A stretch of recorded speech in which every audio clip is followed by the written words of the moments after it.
My guest on today's show, talking to cool people with me, of course, Jason Frizzell, is Kris Levy. Kris is a veteran winepreneur, which I'm very interested in learning more about, wine lover and world traveler. Kris specializes in helping wine brands build communities and relationships with their consumers. Kris practices what he preaches with his own wine club, where he helps local wineries tell the story behind the wine during his monthly wine club member call. Welcome, Kris. How are you?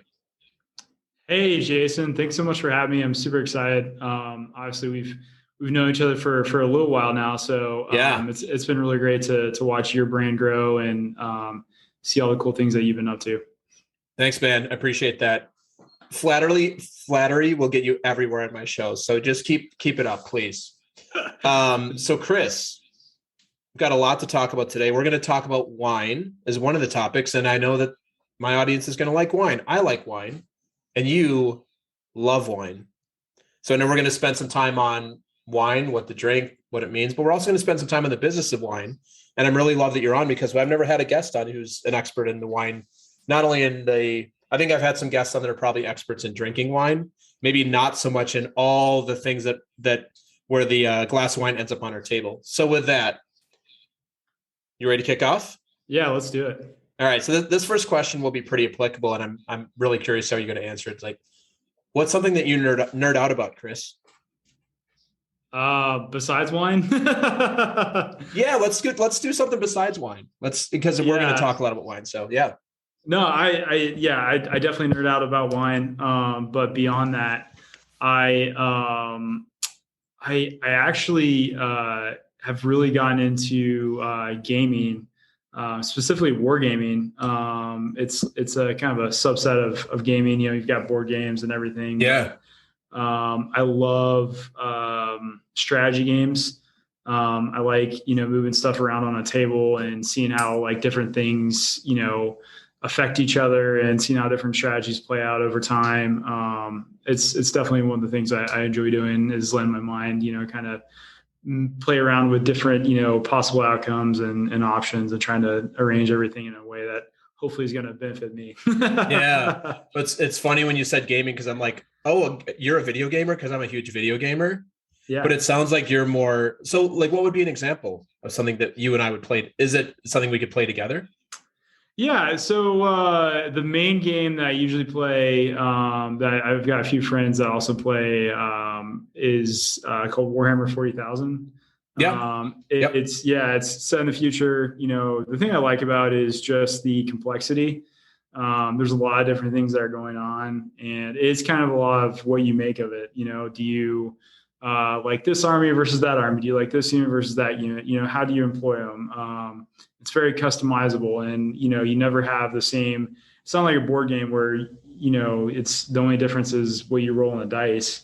I mean, every game is completely different based off of the two players, based off of their army lists, and how you have the table set up and everything. And at the end of the day, a game like that, you're trying to model real life, right? Yeah. Or not real life, but trying to model combat, if you will. But there's a lot of games that don't really get close to it. I think it does a good job of capturing kind of some of the dilemmas that you could expect to face in some type of situation. Yeah. Yeah. We'll get more into your penchants for like wargaming and stuff too, I think a little bit later. That doesn't come out of nowhere, but just my wife and I were big Settlers of Catan players, which is not a war game. You're a Catan player as well? I am. Yeah. Yeah. Yeah. What's your go-to strategy? Or are you adaptable per the board, or do you have a go-to strategy? Yeah. I usually somehow end up with the biggest army. Usually, I'm sensing a pattern here. Yeah. usually end up with a pretty long road to. A lot of times I don't get the first roll or the first pick, and so I will find kind of these marginalized areas that have moderate returns. Like maybe they've got threes and 2s, 3s, 4s, or whatever next to each other. And so I can kind of, pick these places that hopefully in the long term, I can kind of start to string together. Whereas everyone else is like, all right, I'm going to go straight for the big payouts. Whereas I'm trying to look for more of an equitable distribution of resources. So that way I can have a balanced strategy. Yeah, that's funny. Yeah, I didn't know you were a Catan player. We'll have to get together and play sometime when I'm in Yeah, we will. neck of the woods or you're in my neck of the woods. Yeah, my wife and I were big Catan players.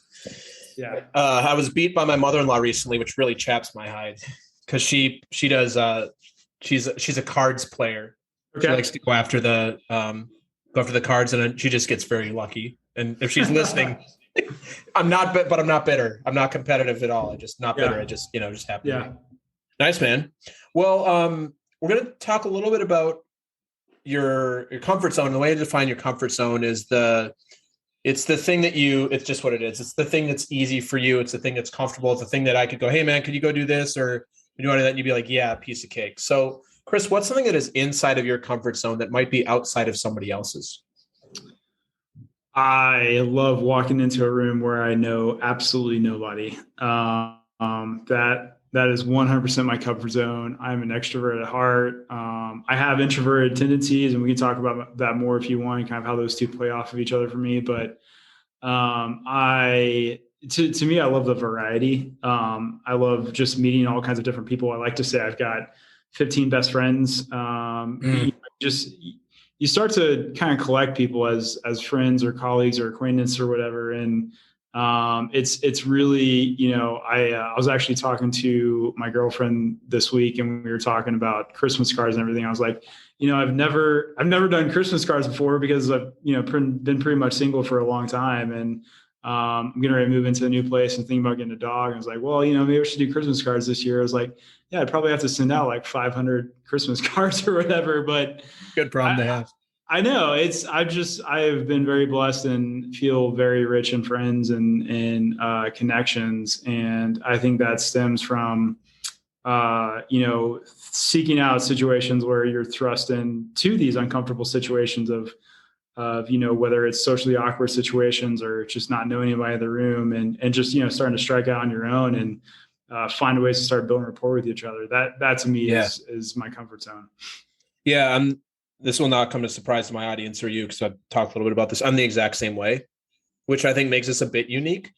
Yeah. Even people that I know that love networking, that are really friendly, they don't like the idea of nobody in the room. They want the one or two anchor points. And so I will actually have people ask me sometimes, I don't know if people ask you, they'll be like, hey, how do you not have any fear of this? Or like, how do you go and do this when you're networking, whatever? So like, what would you say if somebody's like, hey, I really want to work on being more comfortable in a room full of strangers and making new friends and such?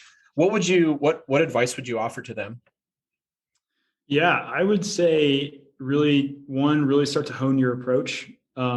Whether you're trying to go network and talk business or, trying to pick up a date, whatever it is, but, like really hone your approach. And the core part of that is, one, having a good opener. You don't have to be corny until, you don't have to be corny. Usually, a good opener for me is actually paying a compliment. I'll tell guys all the time, like, hey, I like that shirt. I like that briefcase, or, I see you're an Apple guy, like, whatever it is. Commonality. Yeah. It's cool. Yeah. Fastest way to make somebody's day and to get their attention. And then from there, it's just building rapport and just finding out as fast as you can the areas that y'all have in similar, so you can start talking about things that people like to talk, as they say, an ocean deep. Once you get somebody talking an ocean deep, then you're starting to build trust, and then it's too easy from there. Yeah. What's the, so agree with all of that. What's the thing that people will come up and use an opener on you that's an automatic no? That's such a great question. Shouldn't say automatic no. Like, you give them a chance, but it's like the immediate, like, oh, this is probably not my person. Yeah. The people that I would say are trying to tap into my aspirations, or trying to tap into, think of like a salesy or a gimmicky, digital marketer or whatever. That's what's your 3-year project? Yeah. Yeah. You want to get, 300% ROI on your ads or whatever. God. When somebody tries to, I think, assume what my goals are, or assume like my worldview instead of finding it out in conversation, then that's when I'm automatically turned off. Yeah. I'm the same. I'm the same way. So I have in person, it's the common one. What do you do? I'm like, this person is transactional. Um, the thing that I hear is the way that you get marketed to a lot on LinkedIn. I don't know if Yeah. you get marketed on LinkedIn I actually don't. You probably don't. Yeah, you probably don't because you're in such a thing. But as you know, as like what I do, I get marketed all the time, and it's always like, would you like to increase your blah blah blah by this or the super inauthentic thing? It's something like, hey, I noticed we both live in New York City. We should connect. Should we? Maybe. I don't know. Like, and yeah, it's interesting. So I didn't know this about you, but it makes sense because I think you and I are both like upbeat, friendly dudes. Right. So let's take a look at the reverse of that question. So what's something that is outside of your comfort zone that might be inside of somebody else's? Ooh, great question. I think for me, this is something I think about a lot. I am not to like tout a high horse over. I'm like super adaptable, so like I can blend in. You know, I can go into a situation and immediately start to get the results I want. But the like the dark side of that, the flip side of that for me is I'm super inconsistent because like I'm always able. So like something that is, you know, for me that I would really love, like, so like I have this, you know, I have a strong sense of self-discipline and, you know, like, you know, have a morning routine, all stuff like that. But, you know, I really admire people who, whether it's a business or, you know, writing a book or, you know, training for a marathon, whatever it is, but those people that can be really, really consistent and do the same thing every day because they know it's going to get them to that one goal. Yeah. And not, you know, drive off these different like shiny objects. Yeah. I really respect that. And I've noticed people that can do that, they formulate the plan, they start to implement the plan, and they, you know, execute and they achieve the results most of the time, whatever. Like for me, my process is, you know, come up with a shoddy plan, immediately start executing, and then just like, you know, I'm putting the wheel on the car as it's going down the road. Yeah. And so which has paid off for me in some ways, and in other ways it hasn't. And it's always fun to see that difference in me and other people. Yeah. That's another thing we have in common. I'm much more of a starter. Yeah. Hey, I got an idea for a podcast. Let's go do it. Let's see how it goes. Right. That I'd like to meet somebody who's good at both of those things. Because I don't know many people that are. You either seem to be kind of a starter. Yep. Or you seem to be kind of a, not that you and I can't finish. It's not about not being able to finish, but it's the thing that fills us up. It's the thing that excites us. Yeah. And there's the dark side to both of these, right? Like shoddy plans, you can waste a lot of time and energy doing things that aren't going to work. Right. But I also think that there's the reverse is true when you're afraid to start, or you're more of a perfectionist. So I hear you're not a perfectionist is what I'm hearing. No, you know, I'm not, I'm definitely not a perfectionist when it comes to getting things started. I think what does keep me from finishing things is that's when the perfectionist comes out is like when you tell me like I have to put something down and like I have to be done with it. I think that's where it sometimes comes out for me, because it's like, well, this is going to be my last time to touch this. Like whether it's a sense of like constantly wanting to seek more work and keep seeking stuff to do, or because I'm afraid that something else isn't going to pop up in its place or whatever, or just wanting to like leave that lasting mark on something. That's for me where that perfection sometimes does come out. Yeah. Gotcha. All right. We're going to move along to one of my favorite questions, and we're going to talk about public speaking. Now, I know you do some public speaking, specifically for your wine business. My guess is you don't have a real fear of public speaking. If you can be in a room full of strangers, you can probably stand up in a room full of strangers as well and speak, would be my guess. So if I had the power to give you, well, I do have the power here in my podcast, at least, to give you 5 minutes and you get to deliver a speech to the world or the audience that you wanted to speak to, what would you speak on, and what would be your call to action to the audience? Yeah. I've been thinking about this one, you know, after listening to a couple of your other podcasts, you know. I think for me, my message, of course it's got to do with wine, but kind of a bigger picture of wine, food, culture, and how all that starts to come together. And really, it's about bringing people together, having conversations, and just kind of seeing what goes from there. It's, I would tell people that, hey, just open up a bottle of wine and let's see what happens. And it's more so about the process of getting people together at the table, and opening that bottle of wine than the conversation that happens afterwards. And if you did that every day with your coworkers or with your family or with whatever, and everyone has a glass or two of wine, and just went through that like process of enjoying the wine and enjoying the food and enjoying the moment, and not just like we as Americans, we always get a hard time because we're always straight down to business, straight down, we're direct, we are not good at the indirect method. Whereas you go to Europe and it's like, we're going to drag something out over 3 to 4 or 5, excruciating hours of dinner service at some restaurant in Italy or whatever. Yeah. But, there's something for that, I think, of that process of, bringing the right people together in the room and opening up that bottle and really savoring the moment. And then worrying about business and see what, or whatever it is, whatever the serious issues are. By that point, are they even important anymore? I think that's what my message, and I guess my call to action would be, just open a bottle, and see what happens. This is a perfect segue because I think later on in the show, you might give us some recommendations on what types of bottles to open.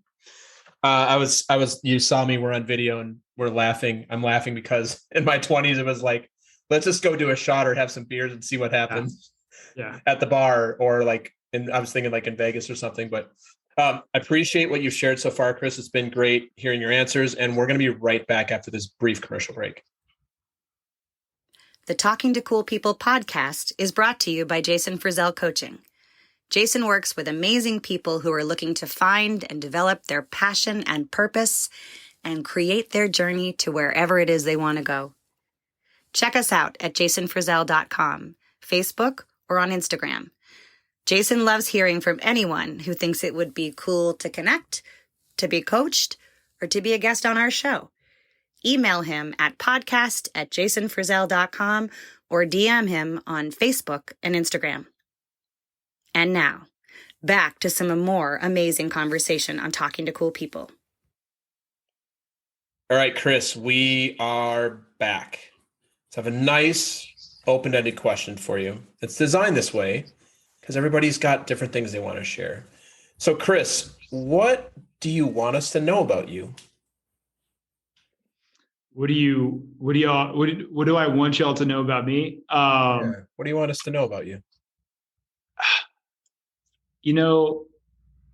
I think, the biggest thing is probably how much joy wine really does bring to me. I think a lot of people get frustrated, or not frustrated. I think they downplay,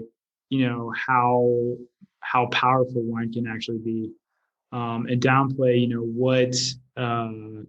what can happen when everyone's drinking the same glass of wine. So during COVID, I was doing these virtual tastings and everything, and I would get requests for virtual tastings or events or whatever, where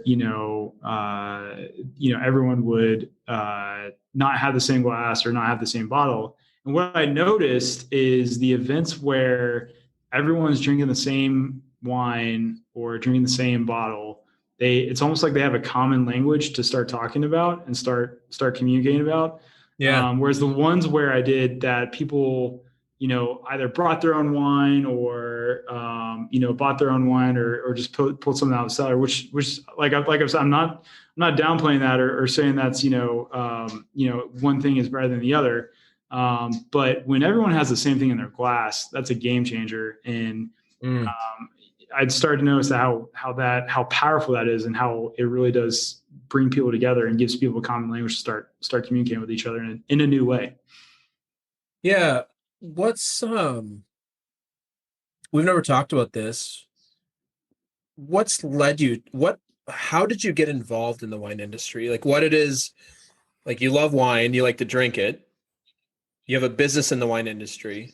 What is it that led you to that? Like what was the inspiration, or was there a specific moment? Was it more of a, yeah, I think we'd all like to hear a little bit more about your journey to what led you to, owning a business in the wine industry. Yeah, that's really funny. I actually thought of a little small anecdote. I'll weave into the story, but what really set me off on the trail, I had my first duty station for when I was in the Army. I was stationed in Colorado Springs. And I had just gotten back from Afghanistan, and my dad had business there in Colorado Springs. And so every month or every other month or whatever, he would come into town and he would take all his employees out to dinner. And I got to kind of tag along, and it was good because I got to spend time with my dad, meet his employees and everything. We all go out, have a good time.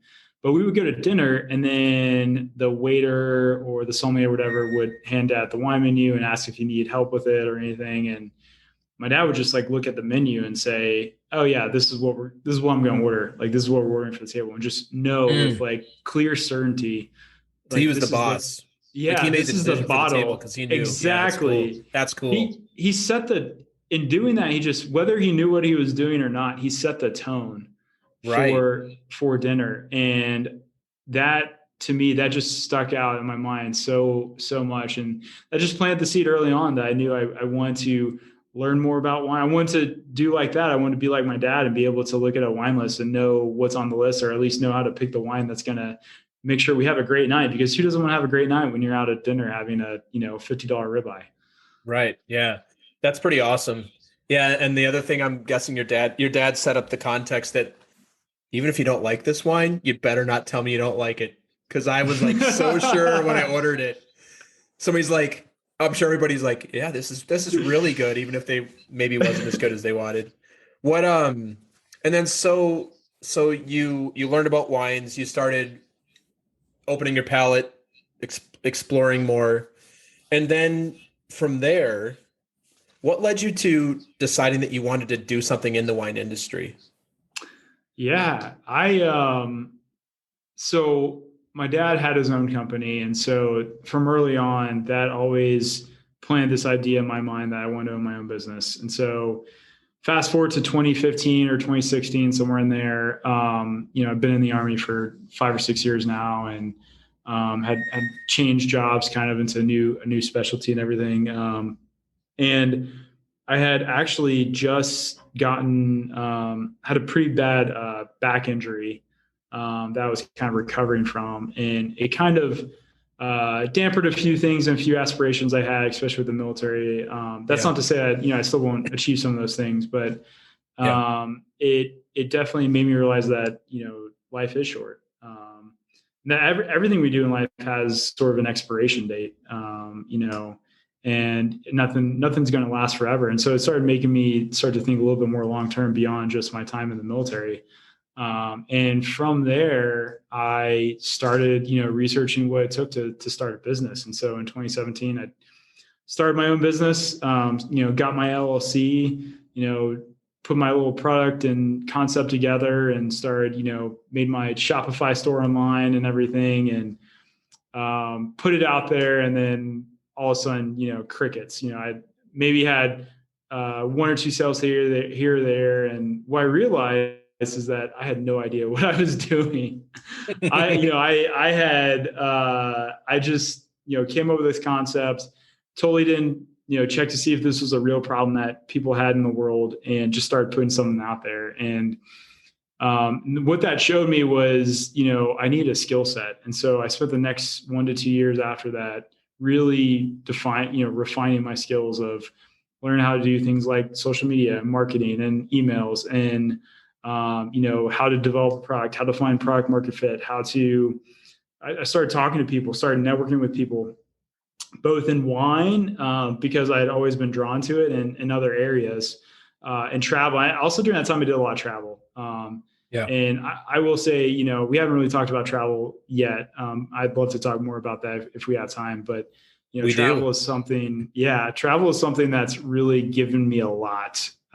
It's given me a lot of not just personal fulfillment and gratitude, but it's given me a lot of direction and really given me a lot of inspiration. And so from there, after I had started, you know, kind of developing the skill set, I just moved to California back in 2019. And, you know, I'd always had this passion for wine and had just kept on learning more and more as much as I could about wine. And so I had started to connect with, you know, started to check out and connect with local wineries in California. And then the COVID happened in 2020. And people were, you know, starting to look for stuff to do. And that's when I just, you know, woke up one day and said, all right, I need to do something with this. We have an opportunity right now. I've got a chance to build something. Let's do it. So I started my own happy hour. I'd bring on local wineries. We talk about their wines. Everyone would taste it. You know, I'd send out a link every week to people. Yeah. And they get a chance to buy the wine straight from the winery. And all that was going good for the summer of last year. But at the end of the day, I still didn't quite have a business yet. And so I really put my head to it. I was like, all right, how do I turn this thing? I've got this community now. How do I turn this thing into a business? And then I literally woke up one day and said, all right, I need to start a wine club. So that way, when people ask me, hey, Kris, what wine are we drinking this week on, you know, Wine with Kris or whatever, I can just tell them, hey, join the wine club and we'll ship that wine to your door. And that's really how it all came together. Yeah. Very cool. Very cool. All right. So Kris, you've been talking a lot because I've been pounding you with questions. Time to flip the script. Yes. You get to ask me. Yeah, I'm a little nervous. Your military training has me a little concerned. I like it now. You're sitting back. You're like now cracking some knuckles, getting ready. What's something that you want to ask me that I can answer for all of you? Yeah, it's a great question. You know, I really think back to kind of some of the calls we had past few weeks or whatever, doing, you know, looking at some of the strength finders and stuff. So I will ask you this: what do you see as your biggest weakness, and how do you kind of deal with that in your life, your business, your relationships, and everything? Yeah, that's an easy one for me. I'm not going to talk Clifton strengths because you and I would probably understand the language, but not everybody would. My biggest, this is going to be cliched. I see my biggest weakness is also one of my strengths. And it's really similar to yours, quite frankly. My biggest weakness in certain areas, and where I know it hurts me, is I'm not afraid to try things. And I'm just not really afraid to fail like a lot of people are. I don't need things to be perfect. I don't need to have the perfect podcast or the perfect business, or I don't need to make exactly my target every year. So where that becomes a weakness is that I may end up trying things for too long. Yeah. Or, you know, I'm picturing my my grandmother, who's from Kansas, actually. And so it's a very Midwestern, like, it's flying by the seat of your pants. Yeah. Would be the saying that you would probably say. And I think that sometimes that's true. And I don't have as much strategy as perhaps I should. So the result is, or the weakness is, I don't have a clear vision for where I want to go. I don't have a clear target. And I'm much more interested in the process. So that can be a weakness when you're running a business because what am I shooting for? What are my aspirations? What are my goals? Like, what are the concrete tactical things that I'm shooting for? But I also see where that actually allows me to go try a bunch of things and see what works. So I think for most people, when they relate, most of us, when you think about your weaknesses,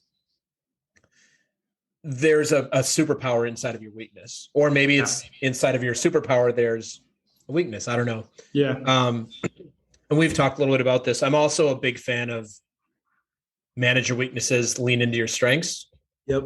And for a long time I wasn't. It was like, oh, what are the things I'm not very good at that I really need to learn and do? And I would like teach myself things that just felt painful. Yeah. And I think that used to be, I think my biggest weakness used to be relating to myself as needing to be fixed all the time. Like, Yeah. oh, these things I'm not good at need to be fixed first. And I don't know how this goes in the military, but my sense in the military is you have a baseline that everybody meets, and then you figure out what people are good at and lean into that. Not like if I'm never going to be a great shoot, like a great, let's say like a rifleman or something, you're not going to spend a ton of time and money on me like learning to be a better rifleman. You're going to have me at a baseline, then you're going to go, oh, but Jason's really good at negotiating, so we should probably put him into a role that he's good at, or he's good at logistics or something. So long-winded answer. Like, I think my biggest weakness is my lack of consistency and not having a concrete plan for everything. Yeah. So I will say this, the military likes to create a well, as they say, they like to say they have a well-rounded soldier, a well-rounded service member, if you will. And, I think there is some sense of, hey, we need to have everybody at this baseline and this skill or whatever. But, I'm optimistic because I think we're starting to get, firmer grasp on what people are really capable of, and, what intuitively makes the most sense as far as what we ask our people to do. And, I think some people are starting to grasp that and starting to leverage people in ways that really plays to their strengths. I think if we can start to kind of see this kind of polarization, if you will, of skill sets, instead of, everybody having the same skill set, and how we kind of bring those all together, I think that's going to make us more effective, whether it's the military or some other organization. Yeah, I think it's. I mean, I'm not an expert on the military other than just, but isn't the idea of like large combat forces actually not a modern way of looking at the military anymore? And it's more about specialization, small specialized units, technology, things like that, as opposed to like a mass of people that are going to go and do this thing. So that's a great question that I could spend hours answering, but how would it go in Warhammer? In Warhammer, what would you have? short of a yes and no. You have to have both. You have to have large, clunky, if you will, large, bulky forces that can get things done. But then you also need specialized units that can serve specific purposes. And really, when you have an integration of both of those things and, a combination of those things, that's when you're being effective, both, fiscally, resource wise, and as far as what, the country is asking the military to do. Yeah. Cool. Do you, we've got time. Do you have another question for me? And if you don't, then the answer no is perfectly acceptable here. Yeah. What was your first bottle of wine that you can remember drinking that you kind of like really like, oh, this is what wine is like. This is, some $2 chuck from, Trader Joe's, if that's your out there, I'm not dissing that, but when did you kind of have this like self-awareness of wine? Yeah, I think I don't remember what it was, but I remember when it was. And it was when I was probably 24. So I was new in my career. And I got a role where I would go out to dinner with clients, and most of the clients were much older than me. Yeah. Like 20 years older, such. And I remember going to a nice steakhouse in Minneapolis, where I'm originally from. And I remember the person that was hosting was somebody in my company, and he ordered a nice bottle. Like, I think it was a Pinot Noir, is my recollection. It's been quite a while ago now, but I remember being like, "Oh, this is really good, especially with this steak." And like the idea of like food and wine combined, because I don't know about you, man, but in college, I was like, I really didn't drink wine in college. Yeah. I went to school in the Midwest where I was drinking beer. And then, it's like 22 and 23-year-old. I wasn't really sitting at home drinking bottles of wine. So yeah, that for me, it's like, I don't remember exactly what it was. I don't know what bottle it was. I don't know what year it was, but I remember like, wow, this really pairs well together. And I'm like, oh, am I getting snobby or something? And so, yeah. And I also like, this is going to be cliche, but I'm a huge Sideways fan. Like I love that movie. I love Paul Giamatti.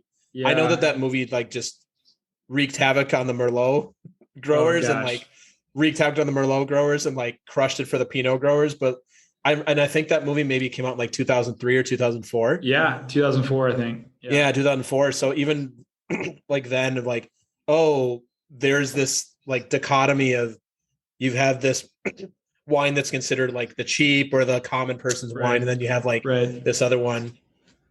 So I think I like, that's also part of it. But yeah, go back to your question. I remember distinctly where I was at. I'm like, oh, this is really, really good. Yeah. Because I was never somebody who really liked wine that much. Maybe it's because I went to church and had it for communion. I guess I had grape juice until I was 21, but like I was always like, oh, wine's okay. It tastes okay. But I think it's also because I never had good wine. Like, oh, like here's $100 bottle of wine and this not, and I think we'll talk a little bit about this. Not that the price point is the only thing, because we, most people know anything about wine know that it's not just the price point, but the idea of like, oh, like when you combine the knowledge with a decent bottle with a certain type of food, like that all comes together as one thing. Yeah. So that's what I got for you. You're making me dig into the vault on this one. That was a good question. Yeah. What's,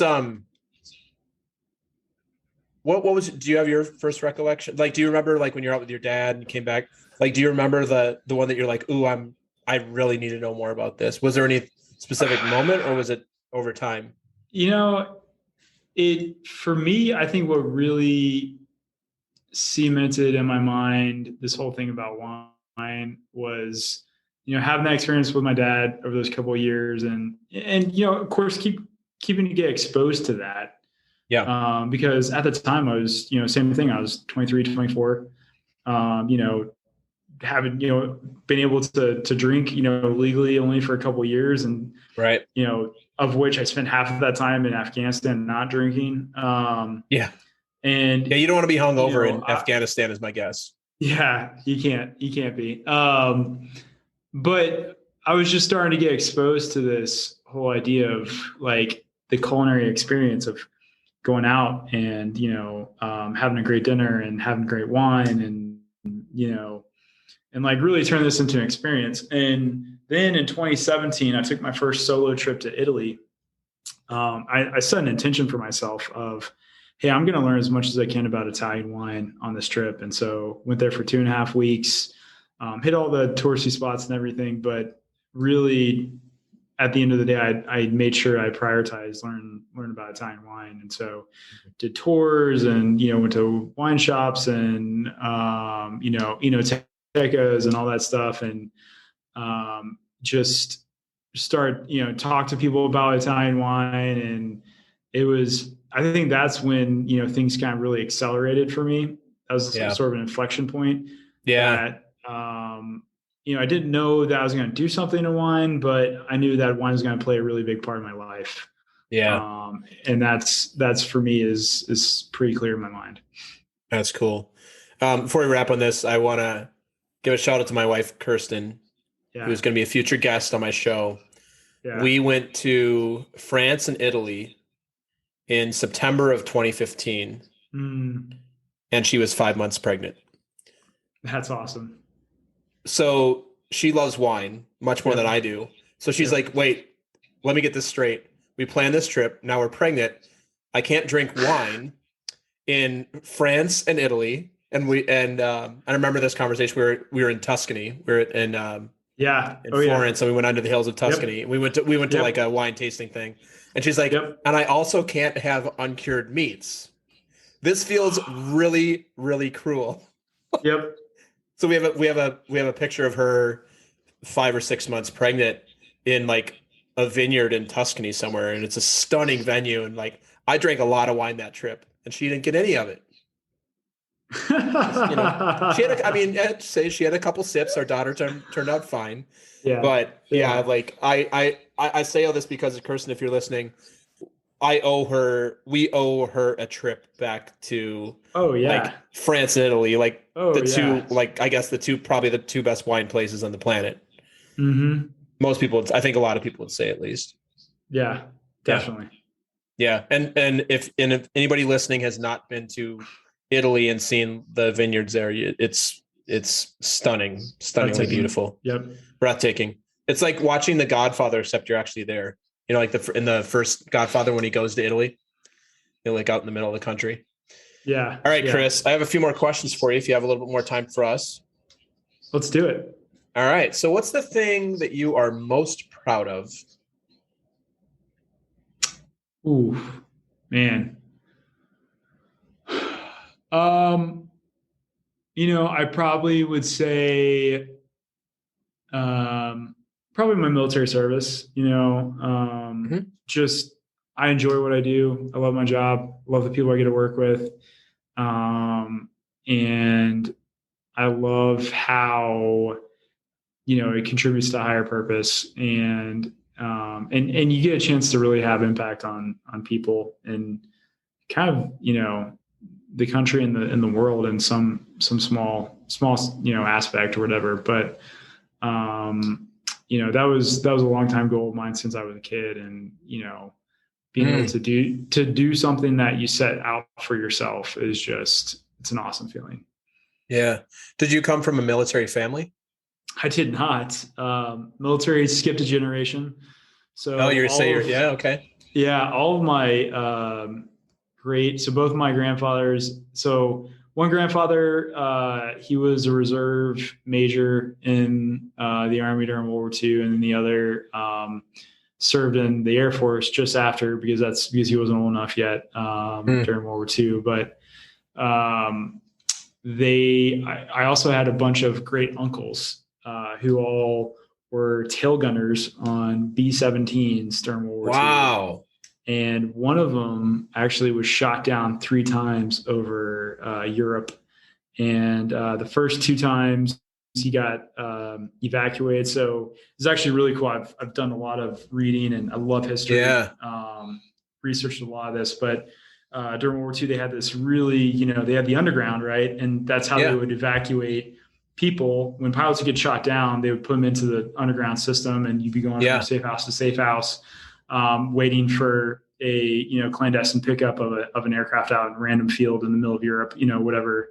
So they had routes in France, and they also had routes in Southern Europe, like Romania, Hungary area or whatever. But his first 2 times made it back to England. And then the third time was shot down and was captured, and then spent the final, 3-4 months in a POW camp.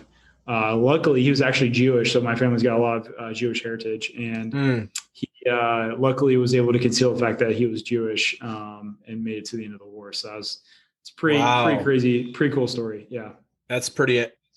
Man, this is a lot. Like I know what it's like to be shot down, and then I go and do it again, and then I go and do it again. The Levys are a little nuts. Is that what we're getting here? The Levys are a little crazy. I love it. That's awesome.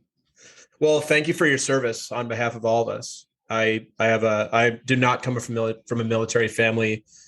My 2 grandfathers, they were in the reserves, but they never saw any combat or anything, and both in Korea, but they never went overseas. And I actually never had any aspirations to do military. I think it would have been really good for me, and also would have been I think like basic would have been good for me to like whip some of the rule following back into shape. I'd have been like, you want me to do what? And they'd be like, no, you don't understand. You don't have a choice. You're doing this thing. And so thank you for your service, and thank you for the impact that you and everybody else you serve with makes for all of us. And on behalf of all of us, man, what a job that you can just point at and be like, this is the difference this job makes. There's a lot of jobs you're like, is this really making a difference for the world? Like this is making a difference for the world. So thank you. I appreciate that. Yeah. All right. You ready to get a little vulnerable? Sure. Let's do it. All right. We're not drinking wine, so you might not cry, but maybe, I don't know. What's something that you're afraid might actually be true about you? Ooh, something you're afraid that might actually be true. I will say I definitely can. I see myself as sometimes sensitive and compassionate, and I won't say people have taken advantage of that too much, but sometimes, I don't always get to control, how that comes out. And so I would say it's, you want to project this, persona, of this tough guy or tough girl or whatever that, doesn't have fear or whatever. But I'll be the first to admit, we all have our things that we deal with and things we face, and I'm definitely certainly no different. Mm-hmm. Yeah. Well, that would make you human, right? And not a robot or a psychopath, right? Nice. Pass the test. All right. Yep. Okay. So this is so we've determined that Kris is not a robot nor a psychopath, at least not here in the podcast today. So Kris, how do you see the world? Ooh, great. Another great question. And also, just a nice, light, easy question, Yeah. How do you see the world? No big deal. So one of the things I've really been thinking about lately is how do I compare people, right? How do I view people? And what I've kind of come to the realization of is I don't believe any one person's better than the other person, but we each have things obviously we're better at than others, but we kind of all are kind of like have this holistic, expression of ourselves that comes out. And, I can throw a baseball this far, I can, run this fast, or I can, my IQ is this or whatever. But I think we all have this unique combination in us that makes us completely different. And each of us aren't, no one person's better than the other person. I think we each have these things that we have that are superpowers, and that, we should each try to tap into those things, and be able to share that with other people. On that note, I think, the world is an abundant place that we can get everything we want and everyone else can get everything that they want. But at the same time, there's people out there that definitely don't see the world that way and don't operate in that way. And sometimes we have to deal with those consequences. Yeah. Nice. Yeah. I think it's a very positive and refreshing way to see the world. Yeah. So, I want to spend a couple minutes talking about two exciting things that you have going on. Number one, I want to talk a little bit more about the wine club, like who's it for, kind of your philosophy behind the wine club, how that works. And number two, I want to talk about your new podcast that you're launching, because I'm going to assert that we have some wine listeners or wine lovers who are listening to this podcast today because they see, oh, this guy's a wine guy. I could care less about Jason, but I like this guy, Kris. He's a wine guy. Yeah. So in any order you want to, I'd love to hear about the wine club, whatever you want to share there. And two, we'll hear about your new podcast that you have coming out very soon. So what do you want to share with us around those two things? Yeah. So the wine club, I already told a story about how the wine club came to fruition, but I guess a little bit more background on the wine club. When I moved to California, I just fell in love with American producers. And, before I'd taken my trip to Italy, I've been to France several times. I've been to Champagne, been to Burgundy, tasted plenty of French wine, plenty of Italian wine, and it's all great. I've had some Spanish wines too. They're all fantastic, but I love this notion of challenging the status quo and really crafting an awesome product. I think there's a lot of great American producers out there that are doing that are, bringing stuff to market that really challenges this old world view of wine. And that's what we're trying to showcase in the club. We like to say we're telling the great American wine story. We're showcasing these American producers, these boutique, wineries that are, sometimes owner winemaker, Sometimes the winemaker's consulting on a couple of different projects because that's how small some of these are. But these wines are just rich in history and rich in stories of, influential people that have been involved in their, existence and been involved in keeping these lineages of vineyards going that allows us to have some of the amazing wines we have today. And to me, that's what we try to bring out in the club every month. Nice. Cool. We'll be sure and share all the links to the wine club and everything in the show notes. So anybody is interested in signing up, you can hit it up there. And second thing I'd love to hear about is the new podcast. So yeah, what is it? What are you talking about? What should we know about that? Yeah. So the podcast is called Everyday Wine. And I think this will be, so people will hear this before the podcast launches, but it's launching next week. And really the podcast is about how wine is kind of can become this everyday thing. Because a lot of people see wine as, I only have a nice bottle of wine when I go to the restaurant, or, I have to, worry about, picking the right wine or making sure I have the right wine for this person or gifting the right wine and everything. So it's not just making it approachable. There's plenty of great people out there who are making wine more approachable right now. And I hope I could contribute to that. But this is really more about making it a common everyday thing. Like you would treat beer or a cocktail or something else. And then using that as a way to really talk about culture, lifestyle, and food, and how all of that interplays and overlays with each other, and comes together in one moment or one experience. Cool. So that's releasing the week of August 16th? August 8th, yep, 16th. So it'll be rolling out next Wednesday, August 18th. So if you're listening to this, go check it out.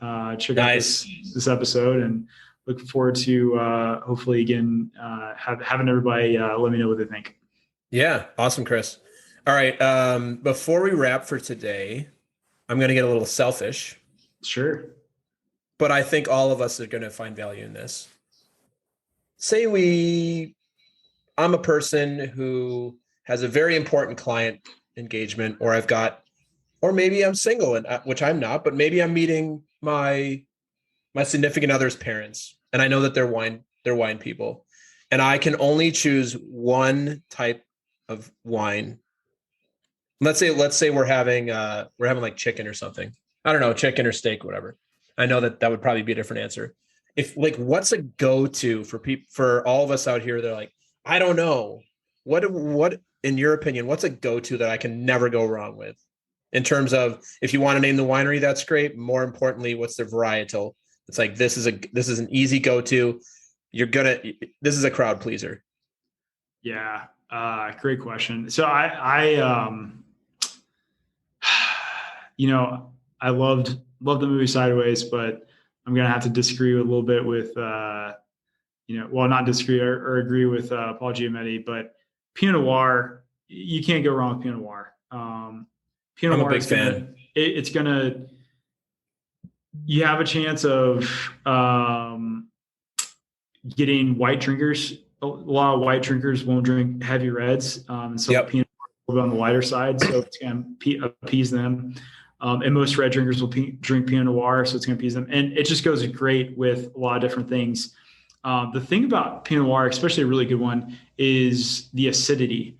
It usually has a medium plus to high acidity, and that acidity allows it just to pair really well with a lot of different things. And so, I really love Pinot Noirs from the Santa Lucia Highlands.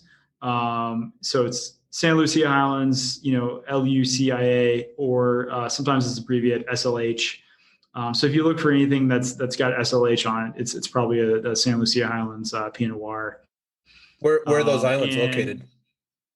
So those highlands are in Monterey County in California. Okay, so it's where the movie took place. Yeah, it is not actually. So no, I think Sideways took place in Santa Barbara, actually, in Los Olivos and Solvang, just north of Santa Barbara. But the Santa Lucia Highlands is just the southern tip of Monterey Bay, right there, the Monterey, east of Monterey Bay Peninsula. And they produce some of the best Pinot Noir in the world. And I highly recommend you check out those wines. And if you ever need a go-to, then that's your go-to. Cool. If you'd be willing to share, do you have any specific vineyard, one or two vineyards you'd call out? Yeah. So there's the great thing is there's a lot of collaboration, lots of up and coming stuff, and we're actually featuring one of my friends. His name's Miguel, and his winery is called Lepe Cellars. And they are just now rolling out their Pinot Noir this month. And so we're going to be featuring some of his latest releases in the wine club this month. And so highly recommend you check him out and check out his wines. He's a younger guy that's really been bootstrapping his winery from the start, and just moved into a beautiful tasting room in downtown Carmel by the Sea with all the other big names. And is just building an awesome brand with both his wine and his business. And so highly recommend you check him out. Awesome. Well, we'll definitely, we'll throw that in the show notes as well. All right, Kris, it was awesome to have you on today. And last thing for this time, and by the way, you're always welcome back. Yeah. Leave us with some words of wisdom. And those words of wisdom should be short and sweet. What do you got for us? Yeah. A wise man once told me, I hope I don't mess this up, but don't look at where you're going, look at where you want to go.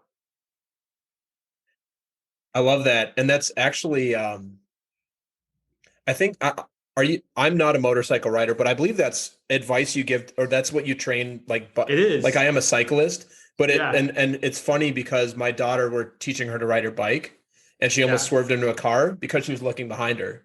Yeah. And I was like, and she turned her head to the right and went to the right. That's actually like practical advice for people that are learning to ride motorcycles, isn't it?